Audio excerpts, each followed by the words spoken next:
Tak tahu malu, anak Amin Rais pengen jadi menteri.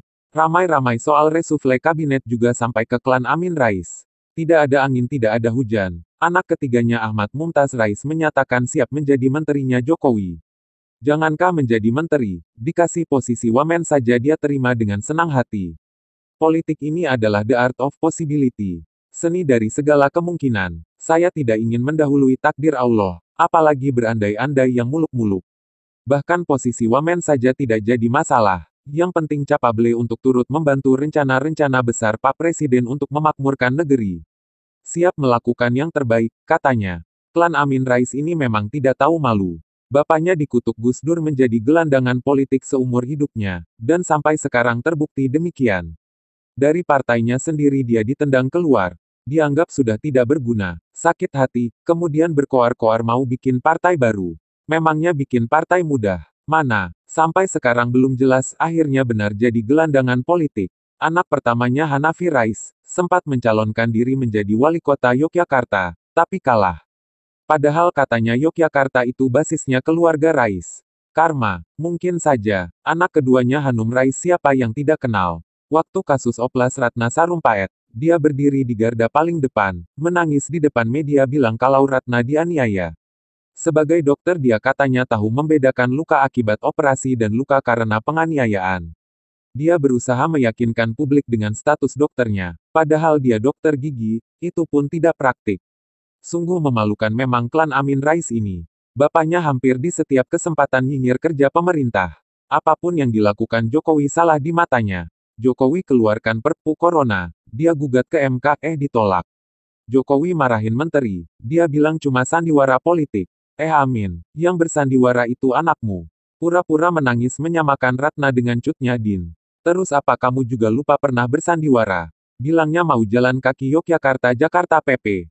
Sampai hari ini tidak ada kejelasan juga. Please deh Min. Sekarang anak ketiga Amin, Mumtaz Rais disodorkan PAN untuk menjadi menterinya Jokowi. Memangnya dia sudah buat apa di republik ini? Secara politik katanya Mumtaz berbeda dengan bapaknya, karena dia konon lebih pro ke mertuanya Zulkifli Hasan ketimbang bapaknya sendiri.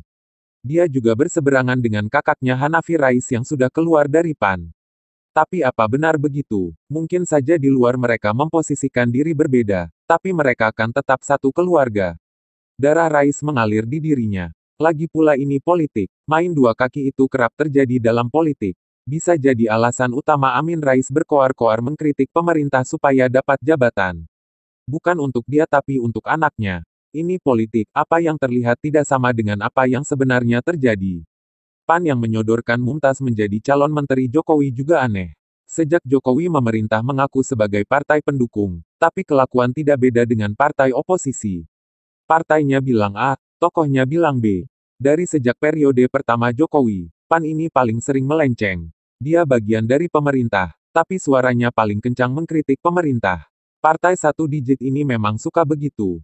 Jadi sekarang begitu ramai soal reshuffle, jangan heran kalau PAN juga termasuk yang sibuk kasak-kusuk. Semua pengen dapat bagian. Siapa yang tidak mau jadi menteri? Sekarang tahun 2020, 4 tahun lagi kampanye-kampanye politik akan segera dimulai. Semua butuh modal besar untuk 2024. Saya berharap Jokowi kali ini mau mendengar suara hatinya sendiri. Masuk ke kamar, tutup pintu, dan berdoa kepada Tuhan meminta jalan keluar yang terbaik untuk menyelesaikan masalah negeri ini. Buang semua titipan CV yang menumpuk di atas meja, rekomendasi-rekomendasi, titipan-titipan nama dari para oportunis. Jokowi pernah bilang di periode kedua ini akan bekerja tanpa beban, karena toh 2024 sudah tidak bisa maju pilpres lagi. Jadi kali ini, demi Indonesia, dengarkan saja suara hatimu. Pilihlah yang terbaik dari pilihan-pilihan yang paling buruk itu. Jangan dengarkan Amin Rais melawan kutukan Gus Dur saja dia tidak mampu.